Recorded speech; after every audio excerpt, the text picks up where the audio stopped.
and our desire to further broaden it. On the public diplomacy front, we celebrated last week 70 years of establishment of diplomatic relations between Pakistan and Spain in a colorful cultural gala reception at the Pakistan Monument. Ladies and gentlemen, on 20th November, Foreign Office turned to hues of blue in commemoration of World Children's Day. On the occasion, the leadership in their messages highlighted the need for necessary protections and the conducive conditions in which children can realize their dreams and full potential. Let me also note that Pakistan and Republic of Palau established diplomatic relations on 22nd November in a ceremony held in New York. Pakistan continues to provide humanitarian assistance to Afghanistan in terms of foodstuff and medicines. We have provided 4 C-130 plane loads and 101 truck loads containing 1,658 metric tons of foodstuff and medicine in recent weeks to Afghanistan. Recently, the Prime Minister has also pledged an additional 5 billion rupees for in-kind assistance to Afghanistan to be given in 3 categories, which are foodstuff, which will include wheat and rice, medicines and shelter, including tents and tarpaulins. Under this, Pakistan will be providing up to 50,000 metric tons of wheat to Afghan brethren. As you would also have followed, as a goodwill gesture towards the brotherly Afghan people, the government of Pakistan has decided to allow the transportation of 50,000 metric tons of wheat and life-saving medicines from India to Afghanistan via Wagah border on an exceptional basis for humanitarian purposes. Decision to this effect was conveyed to Indian CDA at the Foreign Office yesterday. It is highly unfortunate, a matter of deep concern, to see India continuing with its ill-advised, hostile approach that is vitiating the environment in the region.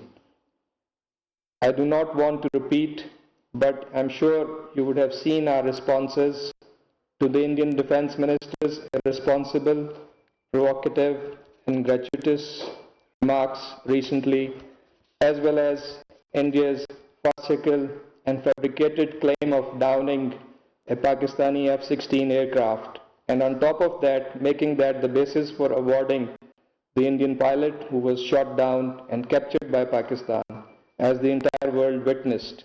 While all this fantasizing by India would have appeased and rather amused many, it obviously had no credibility whatsoever in the eyes of the international community.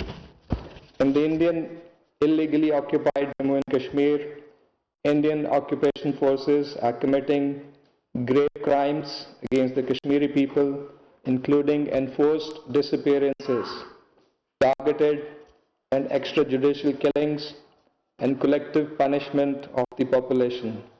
Pakistan strongly condemns Indian state terrorism and extrajudicial killings of innocent Kashmiris in fake encounters and so-called coordinate search operations.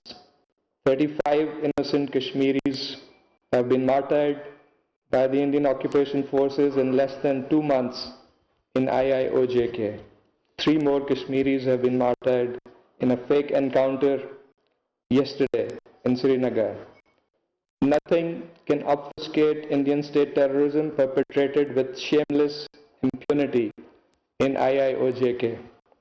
Nor could use of brutal force ever succeed in breaking the will of the Kashmiri people struggling for their inalienable right to self-determination.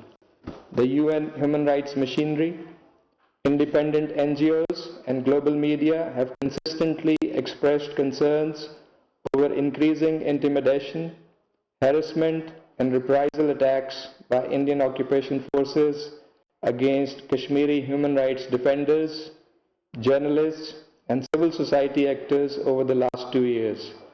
The detention of Mr. Khurram Pervez is the most recent example that has been widely condemned by the international community. Pakistan calls upon the international community to hold India accountable for the egregious human rights violations of the innocent Kashmiri people in IIOJK. We also urge the international community to play its role for peaceful resolution of the Jammu and Kashmir dispute in accordance with the relevant resolutions of the UN Security Council and wishes of the Kashmiri people for durable